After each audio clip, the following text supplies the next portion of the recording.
Before continuing on, I want to give a special thank you to Omaze for sponsoring this video. If you follow the link in the description below, you can enter for a chance to win your very own custom tiny house. I'm going to talk a little bit more about that though later in this video.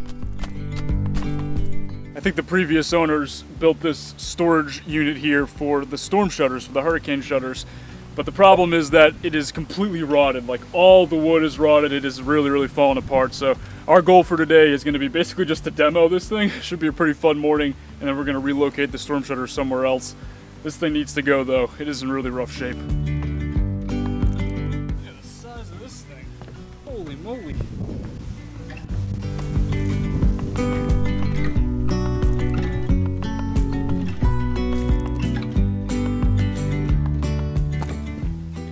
There's all these numbers on all the different storm shutters. Problem is, I don't really know what any of the numbers mean because I don't think any of the windows are numbered, so we're just trying to figure it all out here. I just want to make sure that I have it organized in case we have to use it. Hopefully we don't see any major hurricanes anytime soon, but the way this season's been going, you never know.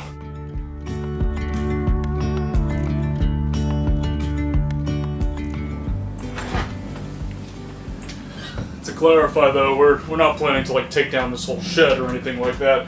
I'm actually planning to use this space quite a bit. I'm really excited about it because it has an air conditioner, it's got like lighting in here, although it doesn't really work that well, but it's good enough. I'll be able to use this space, particularly if it's like raining outside or if it's super hot like it is today. Put the AC on and, you know, build out, who knows, a cabinet or something like that, some other part of the van.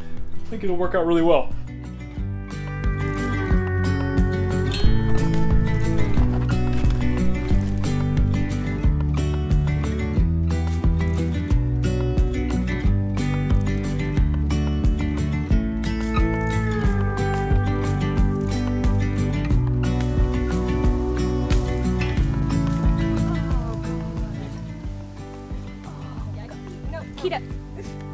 Don't go in there. Whatever you do.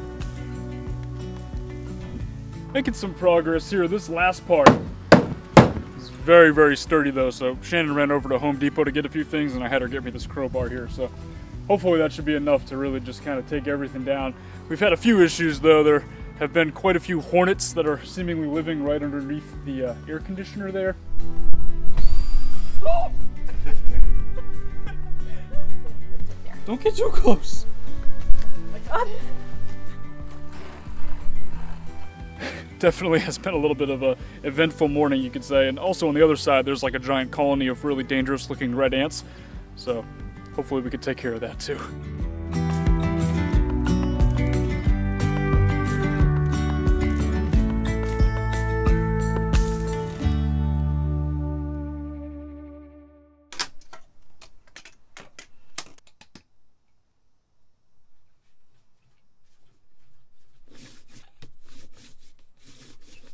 Mostly just trying to like touch up the paint in here. These scuff marks are from the propane hose and it just kind of swings against it and just ruins this whole area.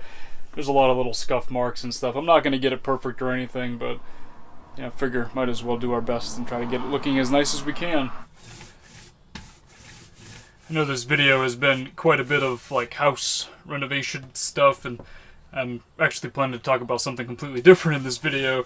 I can just imagine that a lot of this house renovation stuff is going to kind of sneak its way into quite a few videos moving forward. It's a lot of work, guys. We have a lot of stuff that we have to do with renovating both the in-law apartment and the main house. And, you know, I'm not really planning to do any sort of like build series about the house or renovation series. I want to do that for the van, obviously, for the next van that we're going to get.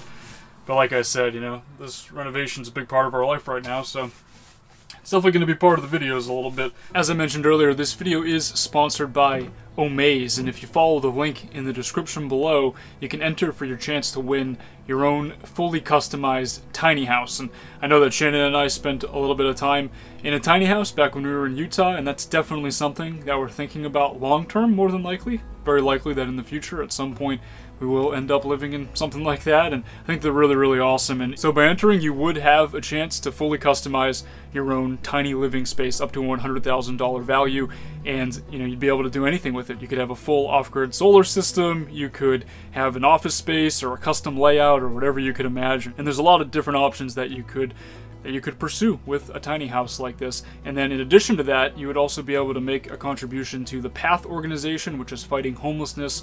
Really awesome cause. I would definitely recommend checking out Omaze, guys, and I'm going to put a link at the top of the description below. Thank you again, Omaze, for sponsoring this video. That being said, I do want to get into the reasons why we are not going to be getting a new van. And when I say new van, I mean like a newer van. So something like 2017, 2018, 2019. And, you know, for what we need, that pretty much limits us to just about 3 main options here. One being the Mercedes Sprinter, which I'm sitting in right now. The other being the Ram ProMaster or possibly a Ford Transit high roof. We want to be able to stand up, so that's definitely a huge priority. So if we were to go with something that's newer, at least here in the United States, those are really our only 3 options. Well, I guess there is the NV2500 by Nissan as well, but I think that Nissan recently discontinued those, and Shannon absolutely hates how they look. And they are pretty goofy looking, to be fair. Like, they're kind of weird. They have like these super weird looking high tops, and I don't know, and the space inside as well is not really maximized because they have that big front end, so it's not really an option either. The bottom line here, guys, is that these newer vans, the Ram ProMasters, the Ford Transits, the Mercedes Sprinters especially, they are above our price range. I have a certain amount of money now, after selling my NV200, that I want to invest into our next van, and I don't really want to go above that. I don't want to take out another loan. I had a loan for the last 1.5 years. It was okay. I paid it off as soon as I could. I just don't see a reason to take out another loan on something like a brand new Ford Transit high roof or a Ram ProMaster medium roof or a Mercedes Sprinter. I mean, these things brand new will cost close to $40,000, sometimes more than that. I think the Mercedes are probably quite a bit more than that. And to me, it doesn't really make a lot of sense. I think that we can find a solid vehicle that is quite a bit older, maybe even 20 years older, who knows, that is still a solid vehicle that I'm going to be more comfortable working on, which is something that I really want to focus on over the next few years. I want to become a better mechanic. I miss the days where I used to be able to just get underneath my element and do whatever I wanted to and not have to stress and worry about, you know, not having proprietary equipment to figure out what codes and what random sensors and DEF filters and all these different things, exhaust systems and all this stuff. I don't want to have to deal with any of that stuff. I want an older, simpler vehicle that I'm comfortable working on and that I can learn from and that I can just have the experience of learning to work on.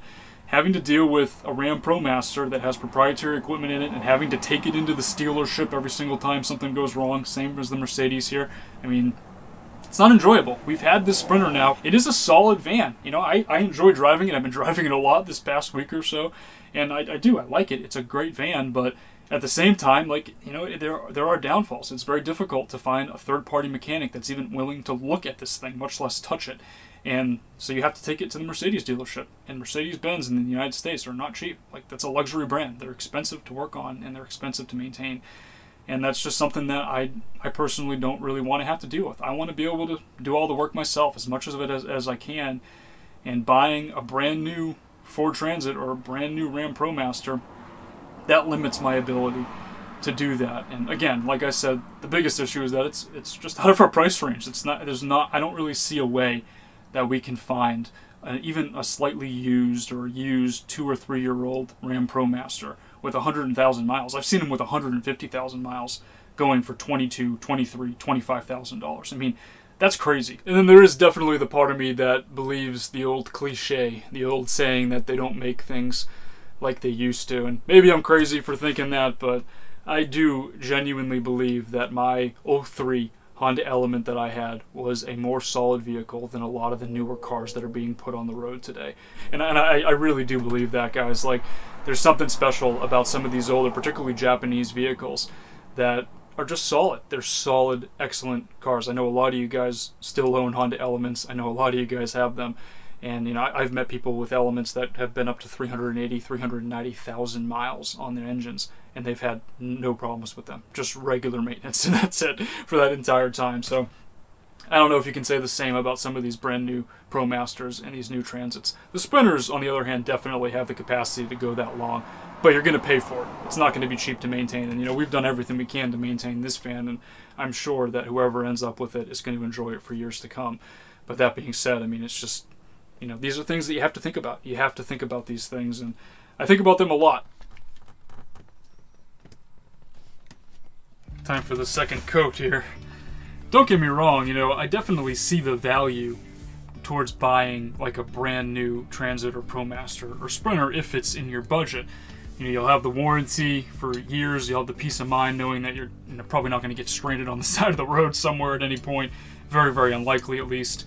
And, you know, there's definitely value in that. Just for us, like I said, it's just not in our budget. It's not really something that we really want to spend the money on. We don't want to take out an additional loan if we don't have to. And I feel like we can find a way to get a little bit more bang for our buck, as you would say, if we were to buy an older vehicle. And I also like the idea of having something that's a little different, something that's just kind of cool. And I've always been interested in cars, particularly some older ones. And maybe that's a stupid decision. We're going to find out long term, I guess. But at the same time, it'll definitely be an adventure, and I'm looking forward to it. I know a lot of folks have questioned why we don't just keep this van. It is the perfect size, and it is a good van.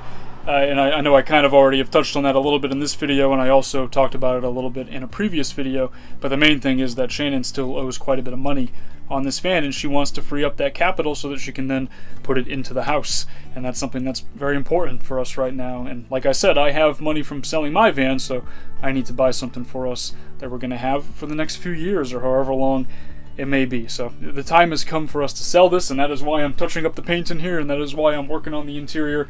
We're going to be listing it shortly. I got to get back to work here though before we run out of daylight.